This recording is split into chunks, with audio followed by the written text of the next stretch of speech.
Assalamualaikum warahmatullahi wabarakatuh. Baik kawan-kawan mahasiswa, kesempatan kali ini kita akan membahas tentang pendidikan anti korupsi. Baik, untuk ruang lingkup pendidikan anti korupsi ini, kata intinya adalah korupsi. Korupsi ini sudah ada undang-undangnya di nomor 31 tahun 1999 dan diperbarui di Undang-Undang Nomor 20 Tahun 2001. Tentang apa undang-undang ini? Tentang Undang-Undang Pemberantasan Tindak Pidana Korupsi. Supaya ada aturan-aturan yang jelas, begitu juga dengan hukumannya atau sanksinya. Untuk fokusnya kepada korupsi, minimal itu hukuman atau sanksinya 4 tahun, kemudian denda 200 juta. Minimal hukuman penjaranya, kurungan penjaranya 4 tahun ditambah denda 200 juta, maksimalnya 20 tahun apabila kita sudah memang menduduki suatu jabatan dan di penjara selama 20 tahun itu rasanya seperti di penjara seumur hidup.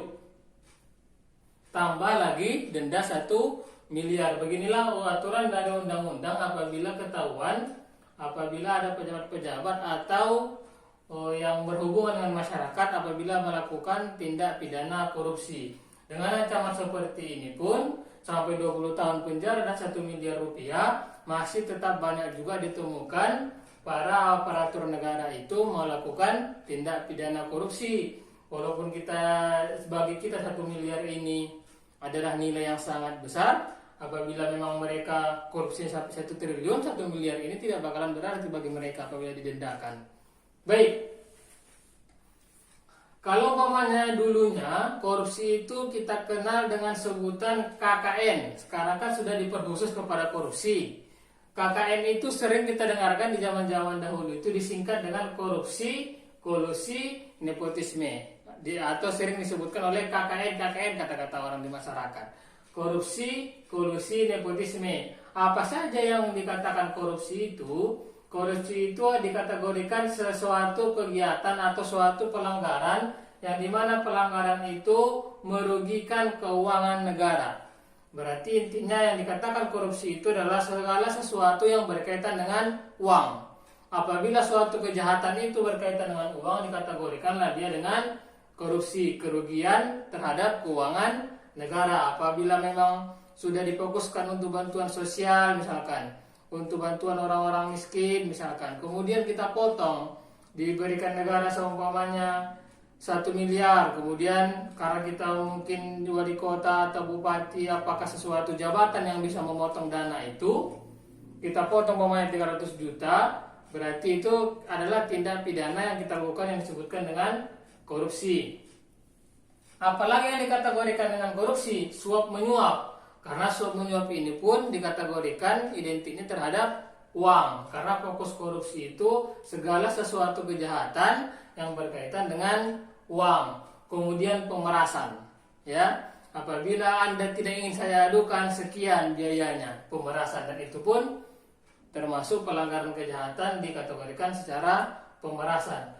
Kolusi, ini kan huruf pertama korupsi. Kolusi huruf keduanya itu adalah bisa kita artikan secara sederhananya kerjasama jahat. Kalau korupsi itu adalah segala sesuatu kejahatan yang menyangkut dengan uang, kalau kolusi itu segala kejahatan yang menyangkut terhadap kerjasama jahat atau kong kali kong bahasa kitanya.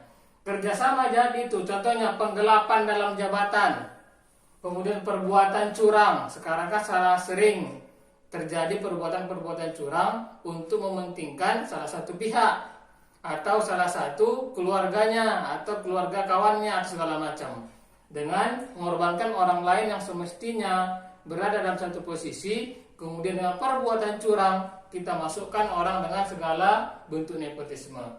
Kemudian gratifikasi, pemberian atau sogokan yang dimana sogokan itu memiliki tujuan, itulah disebutkan dengan gratifikasi. Kemudian nepotisme, KKN, korupsi segala sesuatu yang menyangkut terhadap uang. Kolusi menyangkut terhadap kerjasama jahat antara polisi dan pengadilan misalkan, itu kerjasama jahat.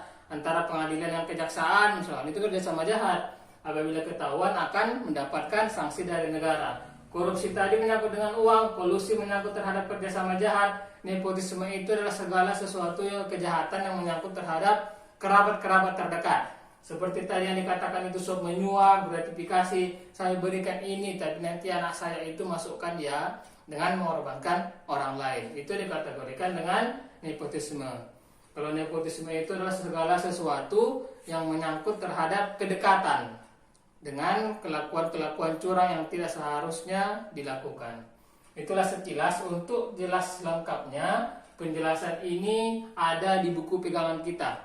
Panjang di sana untuk dipahami. Ini saya sengaja hanya intinya supaya kawan-kawan bisa mengulang secara ringkas. Tapi untuk mendapatkan tambahan pemahamannya ada di buku pegangan kita. Silakan dibaca dan dipahami. Saya cukupkan sampai di sini. Sekian. Assalamualaikum warahmatullahi wabarakatuh.